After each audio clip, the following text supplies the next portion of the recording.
Developing right now, growing opposition as the Pentagon announces it will consider releasing detainees from Guantanamo Bay. Under the plan, dozens of potentially dangerous terrorist suspects will get parole-style hearings, essentially. Well, including a suspected al-Qaeda planner who led investigators to high-level terrorist leaders, an Indonesian who is allegedly responsible for that 2002 Bali bombing that killed more than 200 people, including 7 Americans, and a Saudi who is suspected of attempting to take part in the 9/11 attacks. Michelle Malkin is a columnist and Fox News contributor and joins us now. Your initial reaction to this report, Michelle? Shannon, I think it's very troublesome and chilling. Because I think in any context of talking about Gitmo and the Obama political circus around it, you have to think about the R word, recidivism, and the fact that almost 30% of the detainees who've been released since the opening of Gitmo have gone back and re-engaged in Islamic jihad and combat against American civilians and American soldiers. There's a shadow looming, and it's one of those unspoken things that you never hear about in Washington. The fact that Abu Kumu Sufyan, who was a detainee who was released under the Bush administration under an agreement with Libya, is considered the main suspect and plotter in the Benghazi murders and massacre, and is free to this day.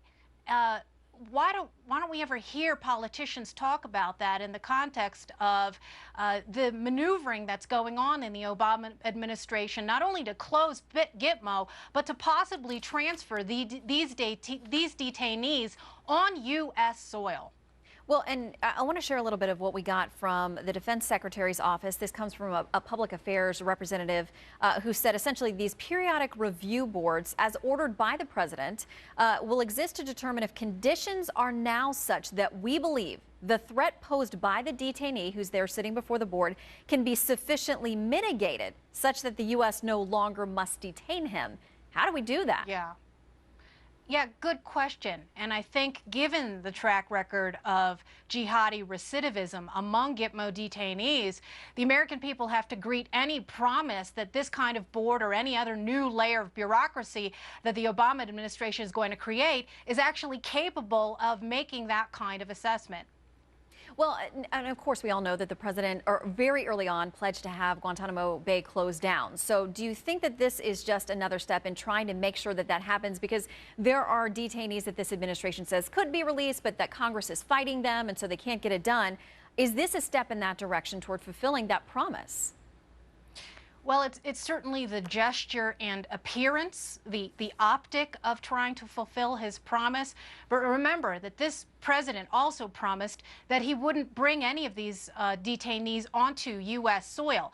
This comes amid great skepticism among many of us who have been watching the maneuverings that have been going on in Illinois. You'll recall that over the last couple of years, there was this move to turn the Thompson Correctional Facility in Illinois at the behest of Dick Durbin, who was one of the chief opponents of Gitmo, into essentially Gitmo U.S. And there was a very little notice, DOJ notice, that was filed in the D.C. courts that essentially is going to allow this transfer to take place at some point. I think people need to be very wary and skeptical of that. And again, the context and the backdrop is very important. You'll note that this story came out very late on Friday night. The detainees, transnationalist lawyers were made aware of this new process by Pentagon officials late on Friday, and now it's all breaking. A lot of this has gone on behind the scenes. I think there's a lot of mollification of the far left that's going on. And remember that we still have these ongoing hunger strikes at Gitmo, which I call jihad theater, all a part of the large amount of pressure that's being put on the administration to fulfill that very reckless promise. Yeah, and we've talked about a few of these individuals who may be in this group. Right now it sits at 71. The Defense Department says that could go up or down depending on how they, vet these individual cases. But what we understand is that this group contains prisoners considered too dangerous to release, but they don't have enough evidence to actually take them to trial. And that's been a real sticking point, on both sides of the aisle up in Washington, is why aren't these trials happening? I mean, if that could happen could we make progress on a different front here?